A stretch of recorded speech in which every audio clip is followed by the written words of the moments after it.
છેલ્લા કેટલાય સમયથી ગુજરાતમાં મંત્રીમંડળના વિસ્તરણની ખૂબ ચર્ચાઓ થઈ રહી છે। આ બધી જ ચર્ચાઓ વચ્ચે હવે દિવાળી પહેલા મંત્રીમંડળનું વિસ્તરણ થાય, બહુ જ બધા નવા ચહેરાઓને સ્થાન મળે અને હવે તો બહુ લાંબી લિસ્ટ બની ગઈ છે કે અલગ અલગ એનાલિસિસ એવા કહે છે કે આ નેતાને સ્થાન મળી શકે છે, આનું પત્તું કપાઈ શકે છે।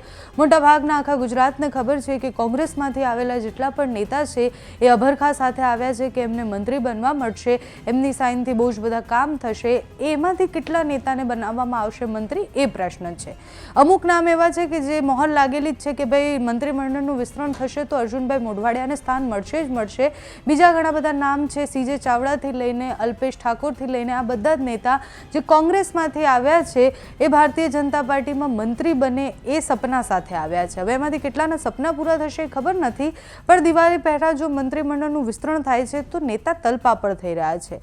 અલ્પેશ ઠાકોરને થોડા સમય પહેલા જ્યારે પ્રદેશ પ્રમુખની જાહેરાત થઈ ત્યારે જ અમે મળ્યા હતા અને સ્વાભાવિક રીતના બહુ જ બધા નેતાઓને અમે એ જ સવાલ કર્યો હતો કે મંત્રીમંડળનું વિસ્તરણ થાય છે અને વિસ્તરણ થવાનું છે તો શું તમે જુઓ છો સ્થાન પોતાનું ત્યાં?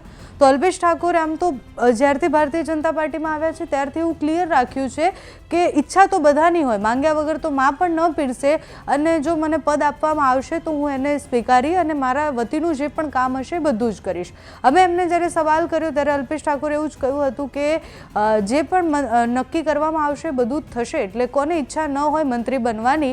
અને સૌથી વધારે સીજે ચાવડાથી લઈને અલ્પેશ ઠાકોર અને કોંગ્રેસમાંથી હમણાં હાર્દિક પટેલ અને બીજા જેટલા પણ નેતાઓ આવ્યા છે એ બધા જ તલપાપડ થઈ રહ્યા છે મંત્રીમંડળમાં સ્થાન મેળવવા માટે, મંત્રી બનવા માટે।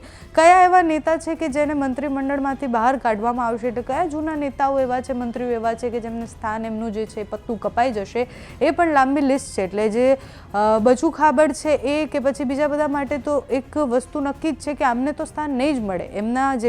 એમની જેટલી પણ વાતો અને સમાચારો જે છે એના પછી એમને મંત્રીમંડળમાં નહીં રાખવામાં આવે। નિષ્ક્રિય જેટલા નેતાઓ છે એમના સ્થાન જવાના છે। ઘણા બધા મહિલા નેતાઓ એવા છે કે જેમને મંત્રીમંડળમાં સ્થાન મળી શકે છે, એટલે રીવાબાથી લઈને દર્શનાબેન દેશમુખથી લઈને બીજા ઘણા બધા મહિલા નેતાઓ એવા છે કે જે મંત્રીમંડળમાં એમને સ્થાન મળી શકે છે। મહિલા અને બાળ વિકાસ એકમાત્ર એવું જે ખાતું છે કે જ્યાં મહિલાને જ સ્થાન મળતું હોય છે, એમાંથી ભાનુ બાબરિયાનું નામ કપાઈને બીજા કોને નામ આપે છે? કારણ કે અમે ભાનુબેનને પણ એ સવાલ પૂછ્યો હતો કે તમે છેલ્લા કેટલાય સમયથી ખૂબ ચર્ચામાં રહ્યા છો, તમારું પત્તું કપાઈ શકે એવું બધાને લાગી રહ્યું છે, ત્યારે ભાનુબેને પણ બહુ જ સહજતાથી એવું કહી દીધું હતું કે એ તો મવડી મંડળ જે નક્કી કરે એવું બધું થાય। એટલે બહુ જ બધા નેતાઓના મનમાં અત્યારે લડ્ડુ ફૂટા જેવી સ્થિતિ તો થઈ જ છે કે કોને સ્થાન મળશે કોને નહીં મળે, પણ કોંગ્રેસમાંથી જેટલા પણ નેતા આવ્યા છે એ બધા જ નેતા તલપાપડ થઈ રહ્યા છે મંત્રી બનવા માટે। નામ દિવાળી પહેલા ડિક્લેર થઈ જશે એવું મોટાભાગે બધાને લાગી રહ્યું છે। કયા નેતાને સ્થાન મળે છે એ ખબર નથી, પણ અલ્પેશ ઠાકોર સાથે અમે જ્યારે જે તે સમયે વાત કરી હતી ત્યારે મંત્રી બનવા માટે એમણે શું કહ્યું હતું તે સાંભળો।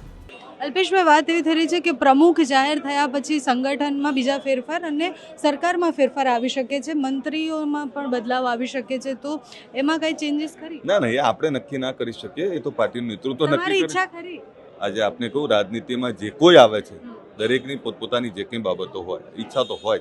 કોઈ એવું કહેતો હોય કે રાજનીતિ મારે કંઈ જોતું નથી, જૂઠું બોલે છે, પણ આપને ફરીથી કહું કે પાર્ટી સમયાંતરે જ્યારે જે જરૂરિયાત ઊભી થતી હોય એ રીતે પાર્ટીમાં નિમણૂકો થતી હોય, એ રીતે જ પાર્ટી ચાલતી હોય। કોઈ પણ પાર્ટી એના શિસ્તથી એની વ્યવસ્થાઓથી ચાલતી હોય, એટલે પાર્ટીનું નેતૃત્વ જે નક્કી કરે એને સવારે ઉઠીને જવાનું હોય છે। એટલે અમારે મહિનામાં 15 દિવસ કામોનો હિસાબ આપવાનો હોય છે, સતત લોકો વચ્ચે રહેવાનું હોય છે, તો એ જવાબદારી છે તે નિભાવીએ છીએ। પાર્ટીમાં જે જવાબદારી મળે નિભાવવા માટે કરકતાઓ તૈયાર હોય છે।